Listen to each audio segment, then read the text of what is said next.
Hey, how we doing there, everyone? Welcome back. It's been a hot minute since we've been at the airstrip. It's quite a nice day actually today, considering we're in autumn already. Yeah.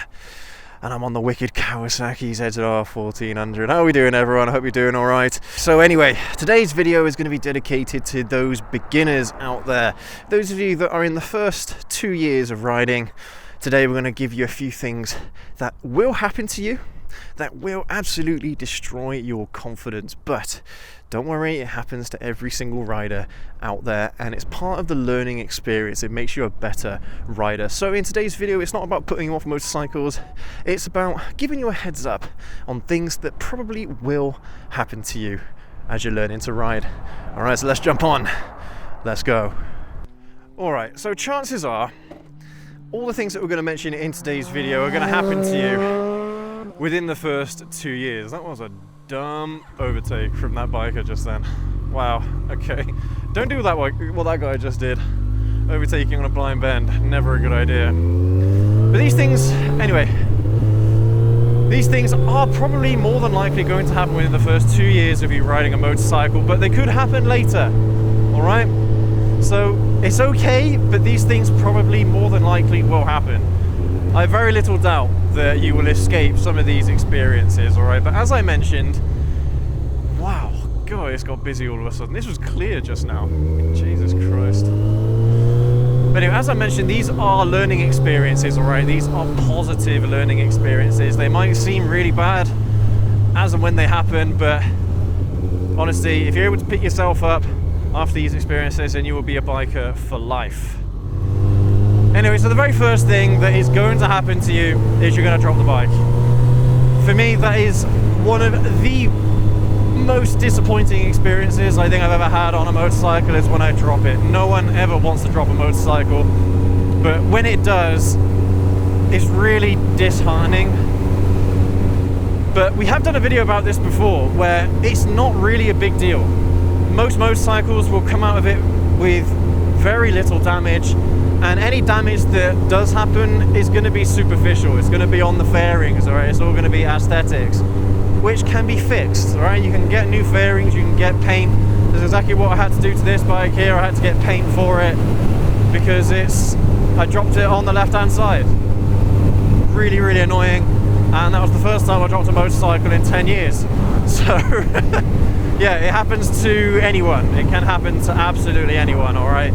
So this isn't just for beginners. This one kind of applies to anyone. If you've never dropped a motorcycle before, even if you've been riding for 10 years, when you do, because you will, it's not going to be a fun experience. It does help if you have got frame sliders, something that will help protect the bike if it does fall over.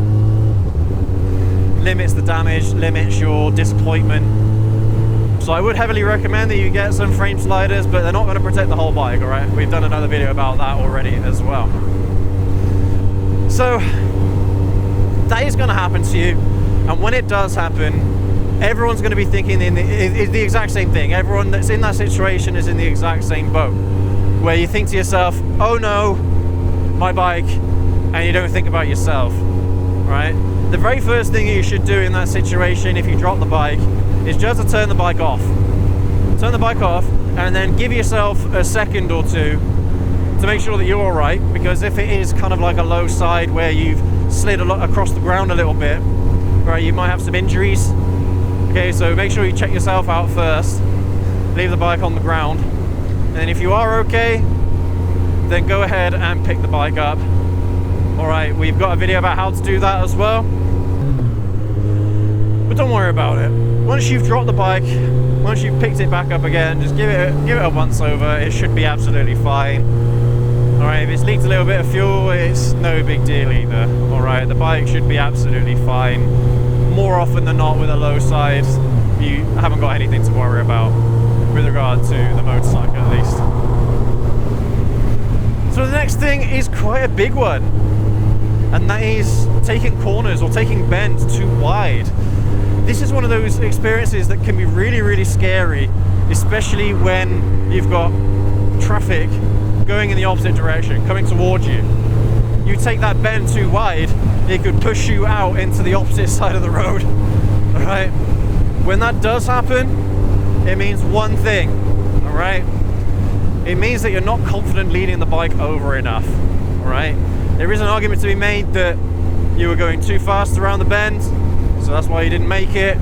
But sometimes it's not because you went too fast, sometimes it's because you simply just misjudged the bend. You thought it was gonna open up a little bit earlier than it did, and it pushed you out wide. These things happen to every rider, all right? After that experience has happened, well, you're gonna be really nervous about the next time that you have to take a bend like that, a bend that is blind, where it's got a blind exit, and you're not entirely sure how much you have to turn around, right? Now with a bike, the slower you go, the less you'll be able to lean the bike over, all right? So you do actually have to be going at some pace, but this pace can be anything over 20 mile an hour, all right? If you're going over 20 mile an hour, then you'll be able to lean the bike into any bend, no problem.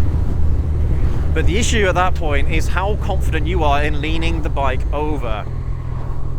This is one of those things where some people are naturally quite confident at tipping the bike over. They're not afraid to really lean it over, but my wife is the exact opposite. She gets really, really nervous whenever she has to lean the bike over quite sharply. When we're going home, if we've been on a ride out together, when we're going home, the entrance into our estate is an absolute nightmare because it's basically a U-turn that you've got to do. So you turn left and you do a U-turn onto the estate. And it's a really sharp bend, and she really, really struggles with it. And this is even though she's going at a snail's pace around that bend. So advice to my wife and anyone who struggles with doing sharp bends or bends where you've gone a bit too wide and you want to know how you can actually do that bend better, go at it with a little bit of speed. Don't slow right down.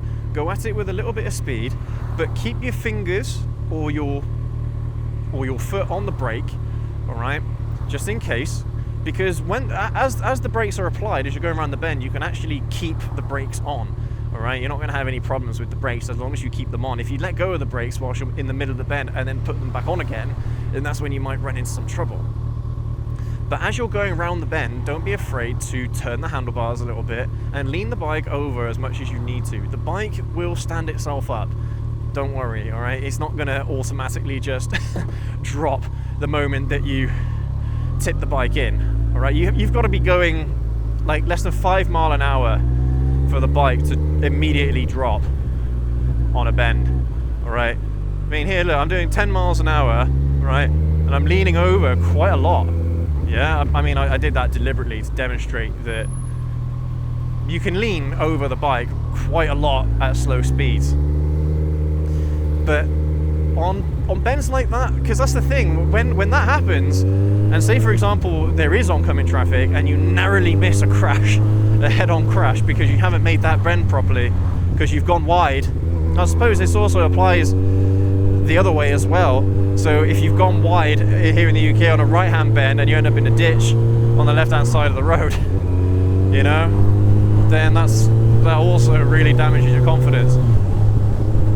But practice makes perfect. The way that you get better at doing those kinds of bends is by actually doing them. All right, so don't be afraid to get out on your bike, do the same routes over and over again, the same routes that have got these really windy bends that you're not comfortable with, and tackle them head on. You will get better at them the more you do them, right? So it's one of those things where the more you do it, the better you get. I suppose that's the same with anything. But it may damage your confidence, but you will get more confidence back. When I dropped my ZH2 after demonstrating a bad U-turn, right, I lost so much confidence in doing U-turns on that bike. So much confidence. It is ridiculous.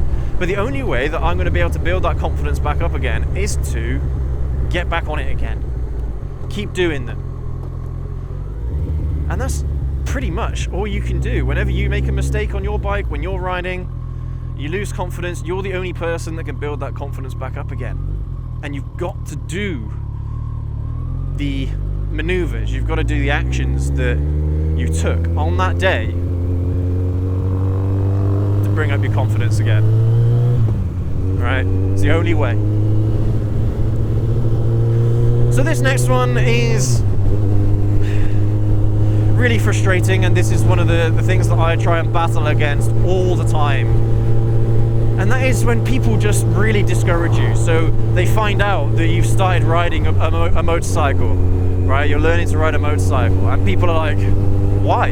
It's really dangerous. Right? I absolutely hate that. That's the one thing that damages so many people's confidence, because then they get it in their head that, oh, this is really dangerous, I should not be doing this. Right? I will tell you right now, riding a motorcycle is only as dangerous as you make it. Right? If you ride stupidly, and bear in mind that the vast majority of things that happen to riders on the road are as a result of their own riding, not anyone else, right? Their own mistakes. As long as you ride responsibly and sensibly and practice, then you won't have any problems. Riding a motorcycle can be one of the safest things you can do. It all comes down to your attitude to riding and how you choose to ride. Yeah? Down these roads, I could ride like an absolute dick if I wanted to, but I probably wouldn't survive for very long, right? Now there will be moments where you have a lapse in concentration, you make a mistake, or you try going for an overtake that was just too tight, you thought you had the room, and it will scare you shitless.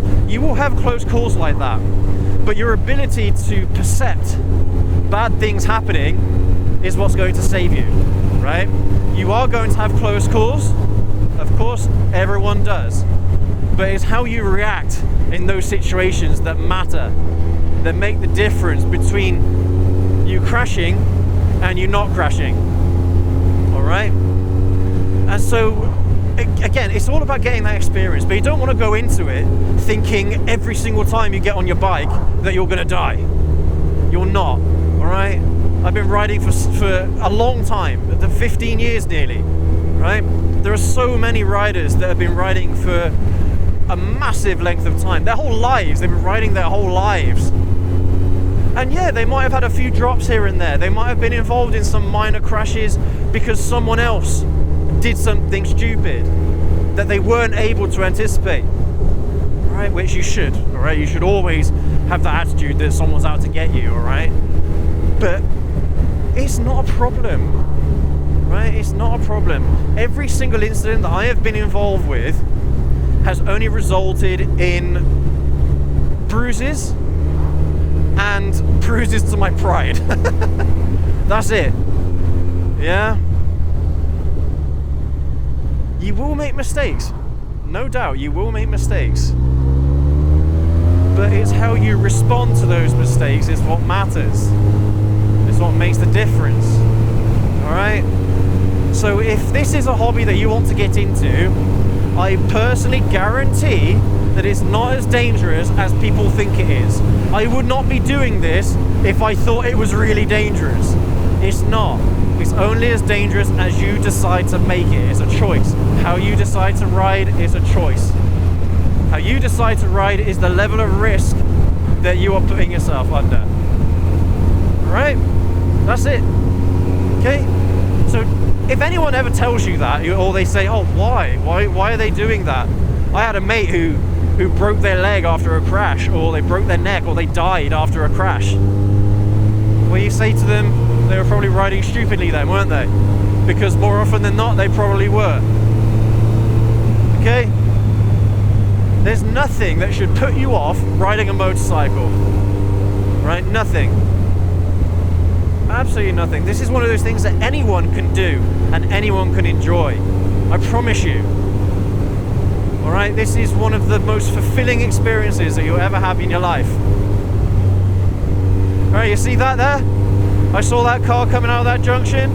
Right? I immediately reacted. I immediately responded. That's the kind of attitude that you need to have. Whenever you're on a motorcycle, you think about the things that could happen. You think about what drivers could do. Like if this van decided to do a stupid overtake now, what would I do? Right? I'm automatically coming off the gas. Yeah, I'm automatically coming off the throttle just in case something like that happens. And that is what you have to do. Right? It's not about survival, it's about good habits, good discipline. Yeah? That's what it's all about. At the end of the day, when you're riding a motorcycle, that's what it's all about. So here is one that is outside of your control. Now I'm riding this road a little bit slower. It's national speed limit. I'm riding about 50. Alright? This will happen to you, especially when you are learning to ride. More than likely it's going to happen to you when you're learning to ride, because drivers around you, they will see those L plates and they'll automatically think, oh, this person doesn't know what they're doing. Alright? So they will try to do stupid things like overtake you on stupid points of the road, despite the fact that pretty much if you've been riding for a year, you are already a better road user than any driver on the road, right? Riding a motorcycle makes you a better road user just in general, right? Because it makes you think about more than what's just in your immediate vicinity. It makes you have to anticipate everything that's what's happening around you, everything that's happening in front of you, anything that happens within the next 100 meters, you're having to anticipate what could happen and be prepared to react to whatever situation you might encounter. Most drivers do not have that attitude. They get far too comfortable in driving their cars and they do not concentrate. They don't have that level of perception that riders do. All right? So you are not in the wrong. But what you can do are things to prevent those actions from happening, all right? Those stupid mistakes from other drivers from happening, like riding in a dominant position on the road. This here where I am, closest to the middle of the road here, this is lane 3. Here in the middle is lane 2. Here over to the far side of the road is lane 1, and it's the exact same thing the opposite way, right? So if you ride on the right-hand side of the road, all right, it's the exact same thing. So lane 1 is closest to the inside, lane 2 is down the middle, lane 3 is closest to the outside. All right. You stay in those dominant positions on the road, it stops drivers from being able to overtake you. It makes them think twice about doing it. Now, this is a straight road here. If there's someone that's looking to overtake me right now, then I may move over into lane 2 to give them a little bit of space. But if it's going around bends and things like that, if it's around city environments, if it's areas that you know people shouldn't be overtaking because it's dangerous, not just for you, but for them as well, then that's where you stick to lane 3, right?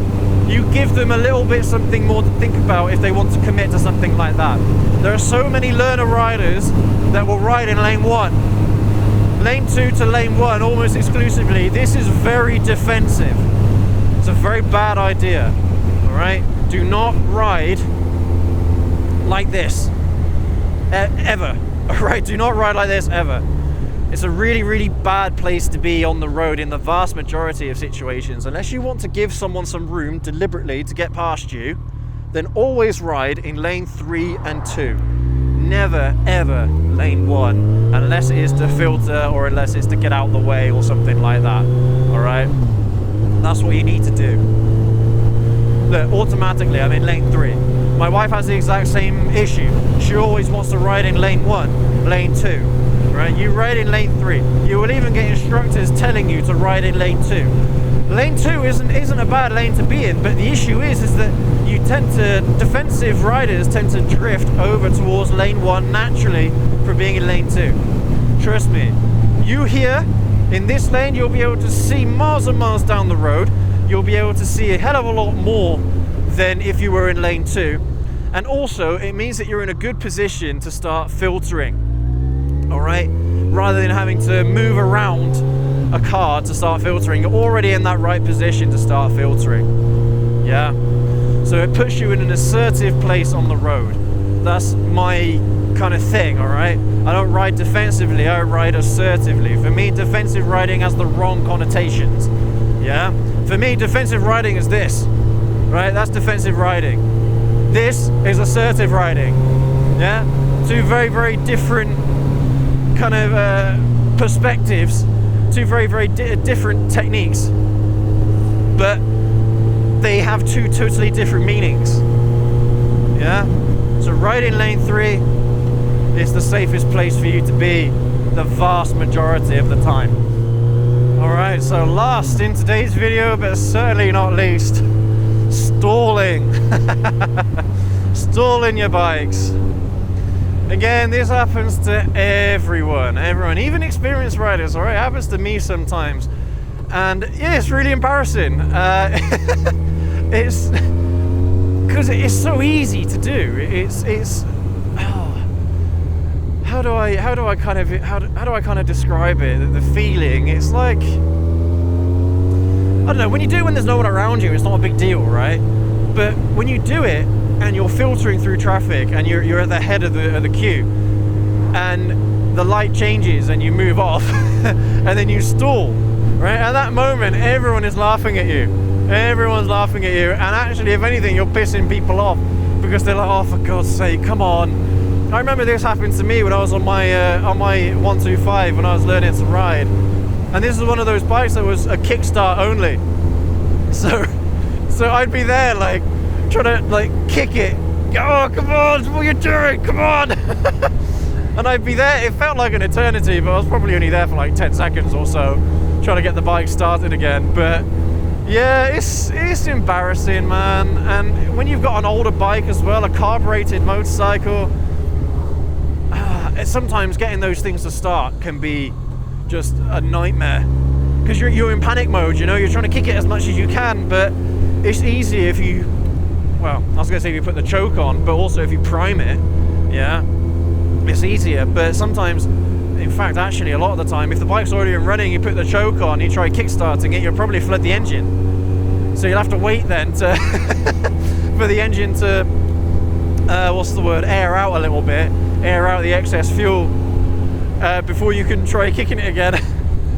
But cool, this is a big windy bend. Yeah, it wasn't, again, because I'm usually going the opposite direction, so I wasn't expecting that one, but that all goes back again to kind of anticipation and doing the right thing despite the fact you make a mistake, even though there were chevrons on that bend. So here they are as well, right?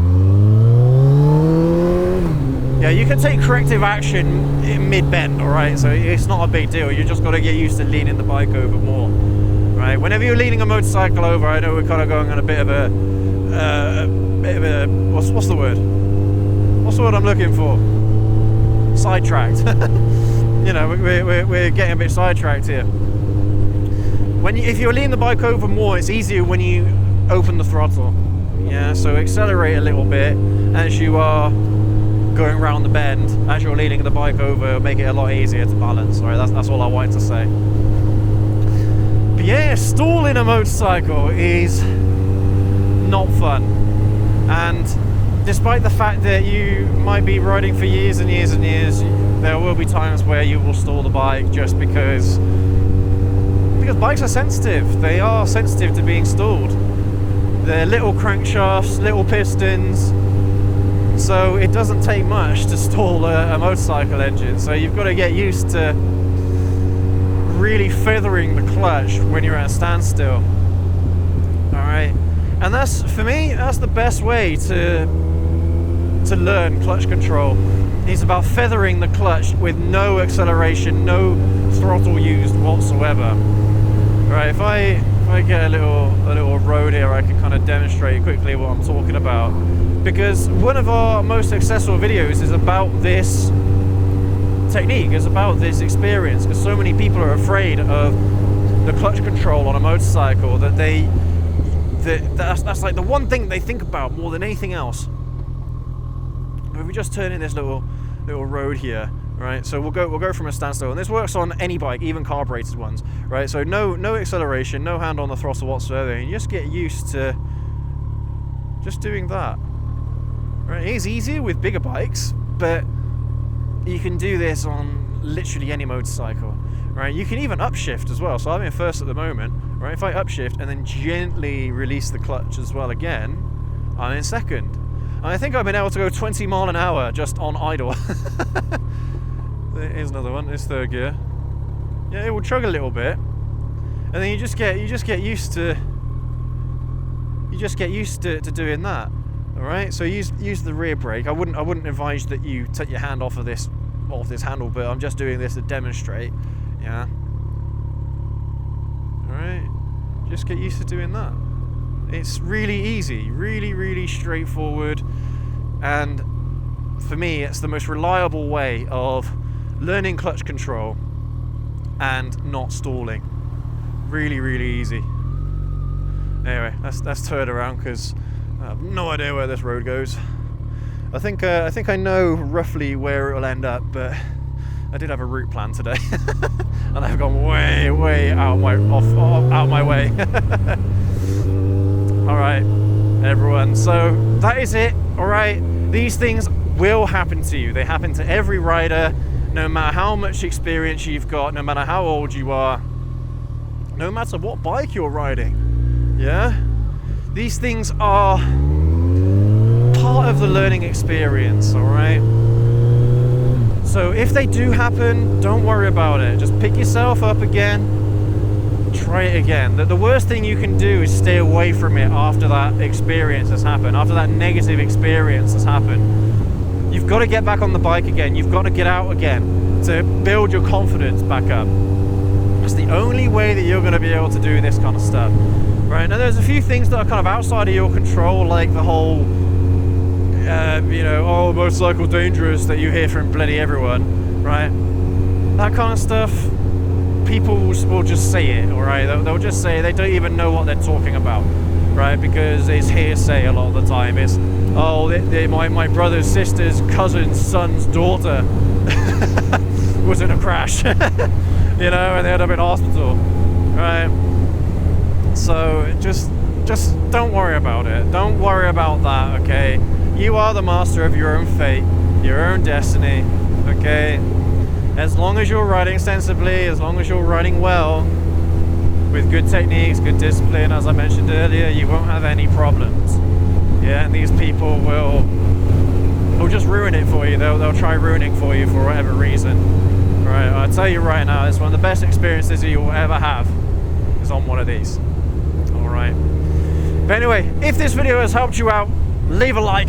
Let's see if we can get this video to 100 likes. Let's see if we can get 100 likes out of this one before the next video comes out. That would be absolutely wicked. That would be awesome. If you could do that, that would be, oh, that would be great. God, this bend, especially going downhill, is woo!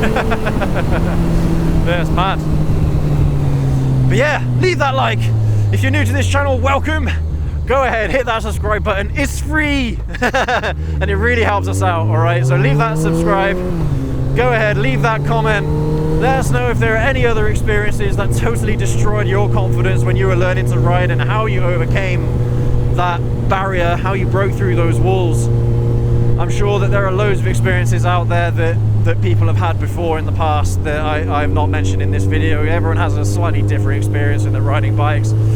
But yeah, let me know down in the comment section below. Thanks again for watching all the way to the end.